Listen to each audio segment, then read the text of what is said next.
तो बच्चों, हम बात कर रहे थे महायज्ञ का पुरस्कार कहानी की।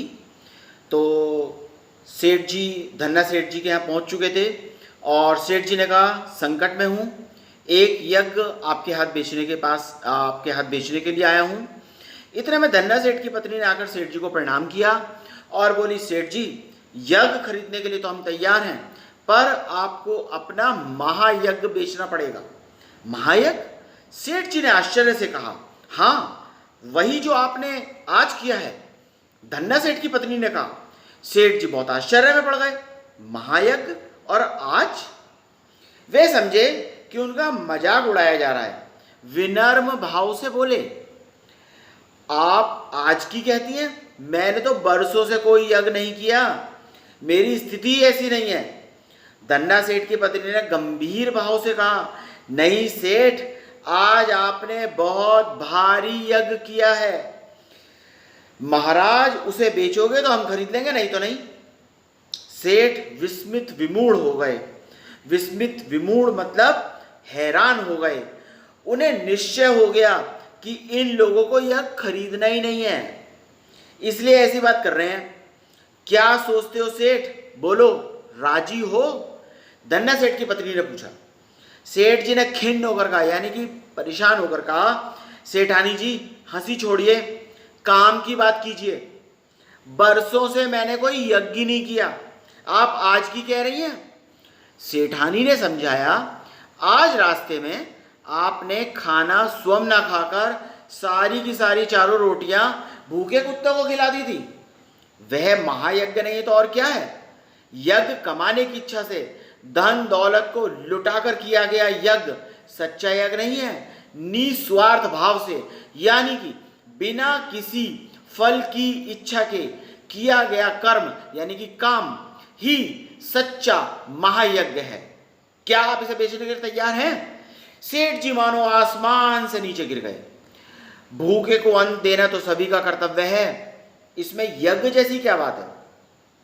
क्या विचार है सेठ जी, यह यज्ञ बेचना है कि नहीं? सेठानी ने पूछा। सेठ जी ने कोई उत्तर नहीं दिया, चुपचाप अपनी पोटली उठाई और हवेली से बाहर चले आए। उन्हें मानवोचित कर्तव्य का मूल्य लेना उचित ना लगा। मानवोचित कर्तव्य मतलब किसी भी मनुष्य के लिए जो उचित कर्तव्य है, जैसा कि सेठ जी ने अपनी चारों रोटियां एक भूखे मरियल कुत्ते को खिलाकर की थी।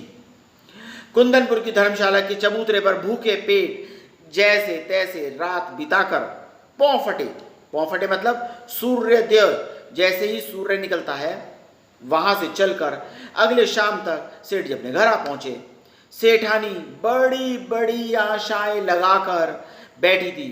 सेठ जी को खाली हाथ वापस आया देखकर आशंका से कांप उठी। बोली, क्यों, धन्ना सेठ नहीं मिले? सेठ ने आद्योपांत सारी कथा सुनाई। आद्योपांत मतलब प्रारंभ से अंत तक सारी कथा सुनाई।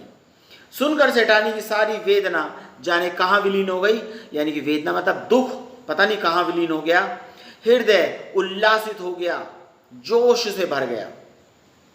विपत्ति में भी सेठ ने धर्म नहीं छोड़ा।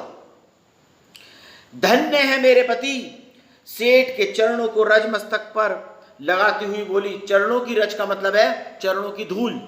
अपने मस्तक पर लगाती हुई बोली, धीरज रखिए, भगवान सब भला करेंगे। रात का अंधकार फैलता चला जा रहा था।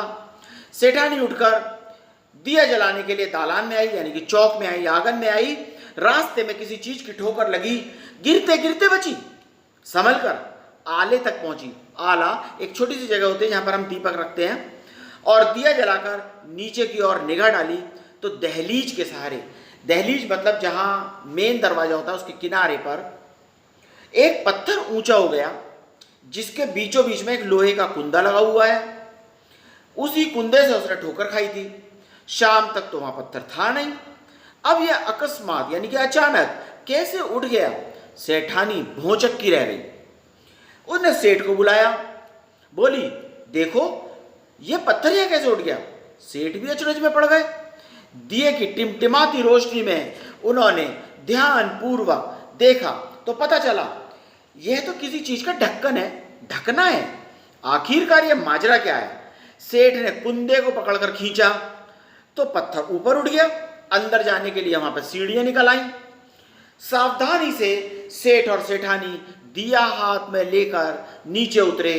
कुछ सीढ़ियां उतरते ही इतना प्रकाश सामने आया, उनकी आंखें चौंधियाने लगीं। सेठ ने देखा वहां एक विशाल तहखाना है। तहखाना मतलब जमीन के नीचे एक बना हुआ कमरा, और जवाहरातों से जगमगा रहा है।